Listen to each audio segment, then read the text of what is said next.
Ukrainian President Volodymyr Zelensky has claimed that the United States never seriously considered Ukraine as a NATO member, stating that Washington's stance on the issue has remained unchanged across different administrations.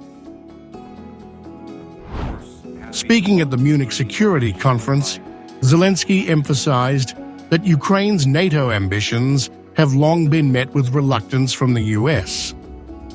About the NATO, I mean, that I heard so many times from American side. By the way, Biden's administration and now from President Trump, I heard a lot of messages from them by phone. My first phone call with the President Biden, and my first question, will we be in NATO? He said no. And I said, we will see. And then we had more meetings, more questions, but be very honest, United States, they never saw us in NATO. They just spoke about it. But they really didn't want us in NATO. It's true.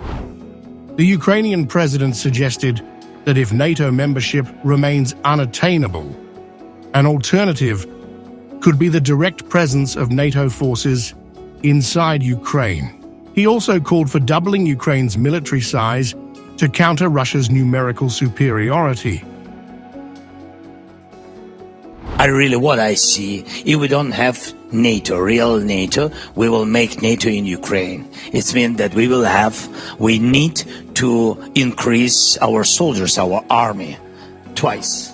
We have 110 brigades. Russia has 220 brigades, real brigades. So they are 2 times bigger than we for today. Yes, but they're increasing mobilization and training, what they're doing now.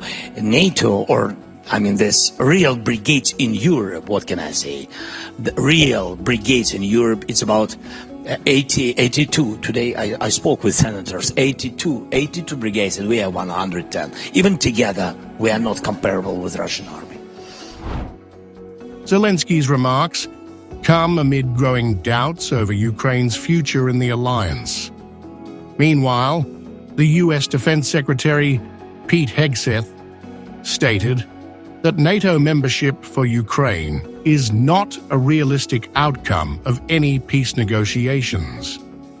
Speaking at a security conference in Poland, Hegseth clarified that the US does not foresee Ukraine joining NATO as part of any settlement. We want, like you, a sovereign and prosperous Ukraine. But we must start by recognizing that returning to Ukraine's pre-2014 borders is an unrealistic objective. Chasing this illusionary goal will only prolong the war and cause more suffering.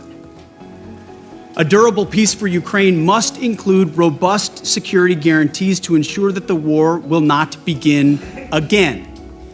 This must not be Minsk 3.0.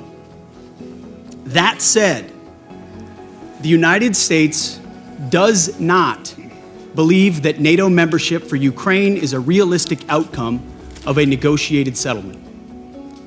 Instead, any security guarantee must be backed by capable European and non-European troops. US President Donald Trump has also weighed in on the issue after holding a phone call with Russian President Vladimir Putin.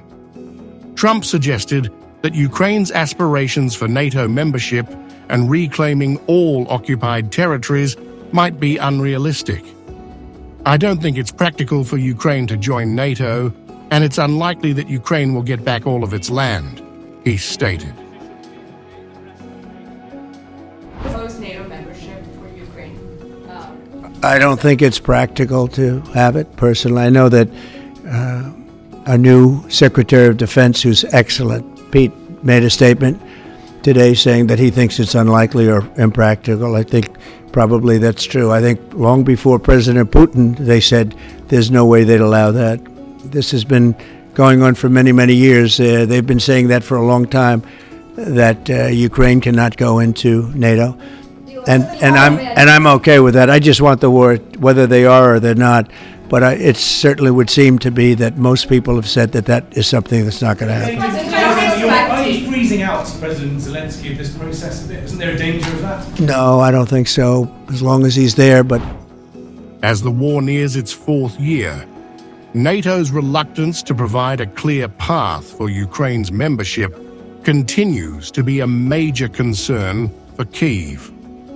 Zelensky maintains that while official membership may be distant, Ukraine will continue to seek stronger security guarantees to counter Russia's aggression.